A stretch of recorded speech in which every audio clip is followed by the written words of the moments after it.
Hey there, it's Tuesday and you're in the writing shed with Dani Pescuma. Grab a cuppa, settle down, and let's begin.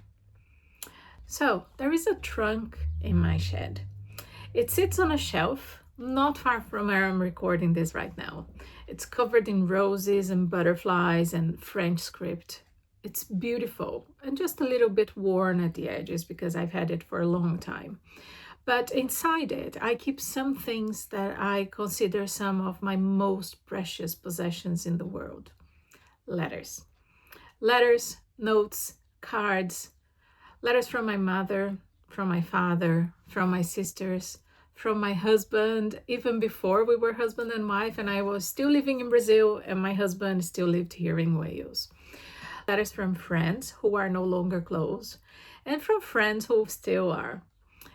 From a version of my life that existed before I moved my whole life from Brazil to the UK. Today I want to tell you about what I found inside that trunk not long after I moved to this house and started unboxing everything I brought to my shed. And I will also tell you why I think you should start your own practice of writing letters. But to tell you all of this, I will have to start telling you a bit about my mother. My mother's name was Deli, a very different name, I know. So she was a teacher, like me.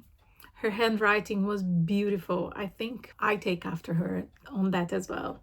And whenever my mother wrote, she wrote with her whole heart. And like I said, I have a mix of things in that trunk from her. Letters, notes, cards, some long, some short, some written on proper writing paper, some on pages ripped off a notebook, and some notes on whatever paper she could find at the time she wrote. But every single one of them carries her voice so clearly that sometimes when I open one, I forget for a moment that she's gone. And I can hear her voice in my head because for, I think, over 5 years after I moved from Brazil to the UK, I mostly spoke with her on the phone. And we didn't have WhatsApp at the time. She passed away in 2013.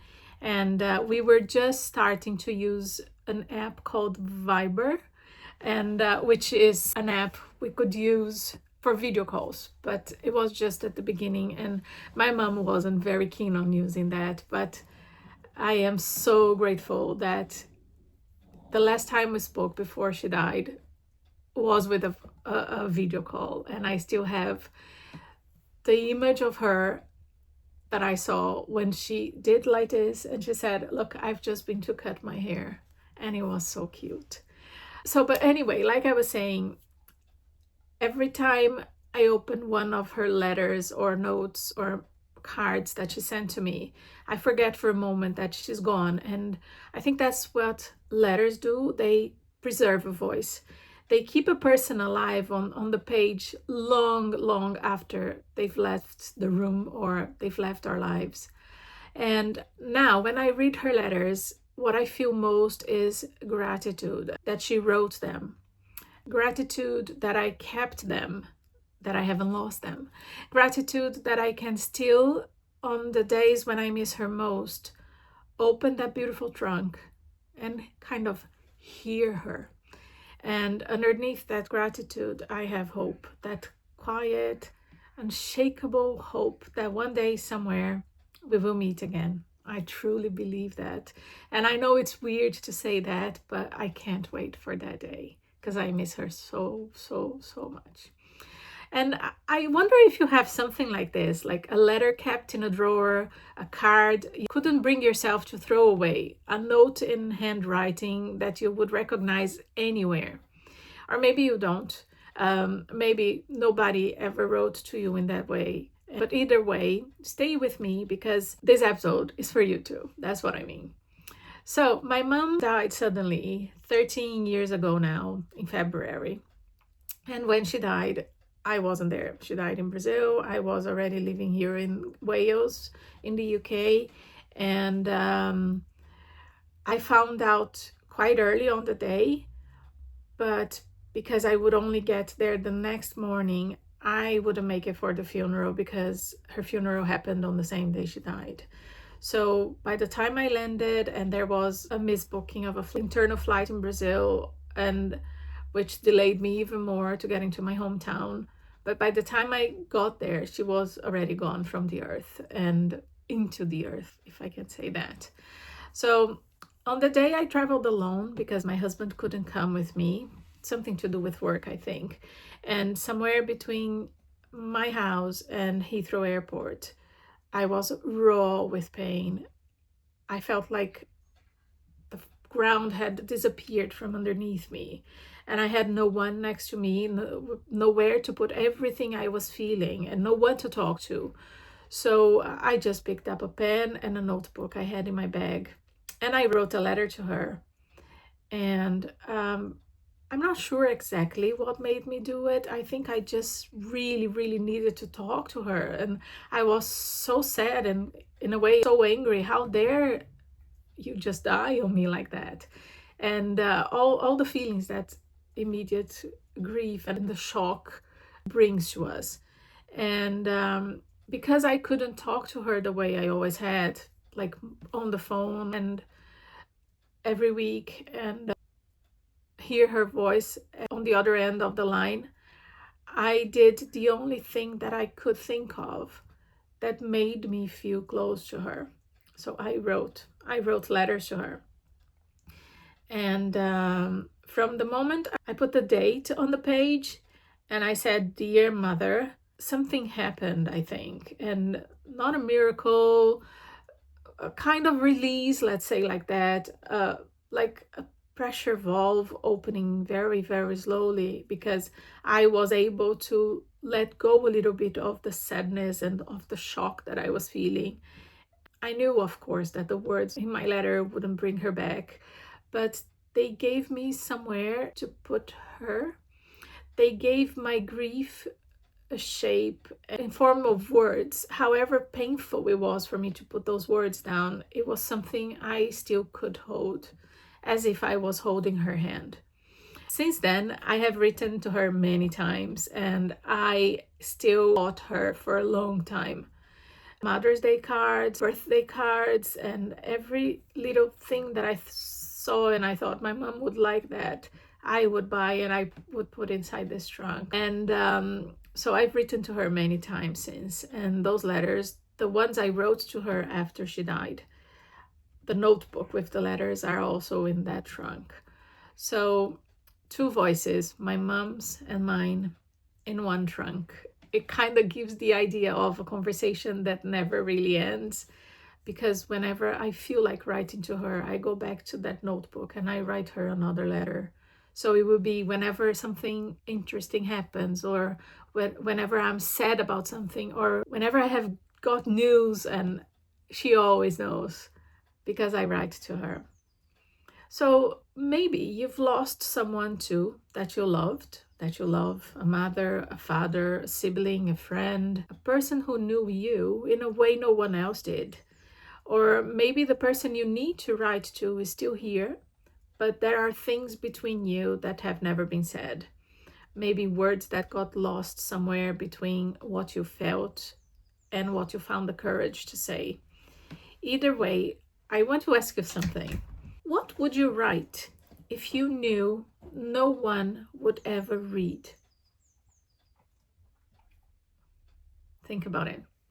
There's something about letters that other forms of writing, I think, simply can't replicate. For example, when you write a letter, even one that you don't send, even one that is addressed to someone who can no longer receive it, like my mother in my case, or a person you loved and lost, something changes inside of you. And I'm not talking about a feeling. I mean, like, you are writing to someone, and once you put those words onto the paper, things change.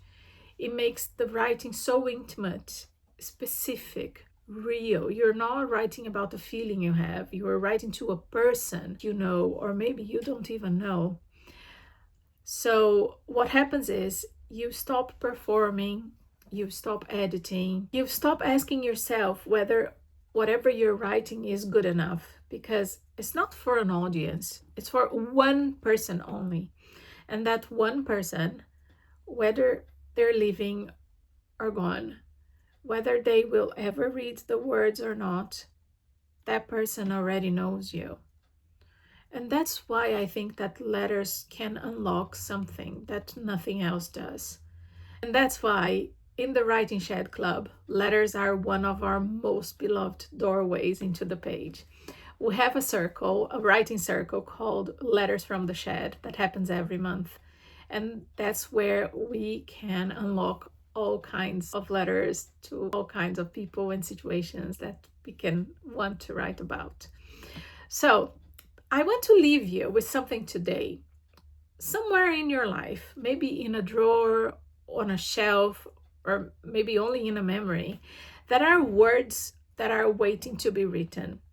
Maybe they are for someone you've lost. Maybe they're for someone you love and haven't told. Maybe they are for a younger version of yourself who needed to hear something she never did. You don't need to know how to start, and you don't need the perfect sentence. You just need a piece of paper and a pen and the willingness to begin with, "Dear," and that's enough. And if my mother taught me anything through her letters, through her life, through the handwriting that looks so much like mine, it's that words we write to the people we love are never wasted, not a single one. So write them anyway, even if they are never sent, even if no one ever reads them. Write them for yourself. Write them simply because some things deserve to be said. Write them because somewhere between your imagination and the page, and sometimes between your heart and a piece of paper, something wonderful is waiting.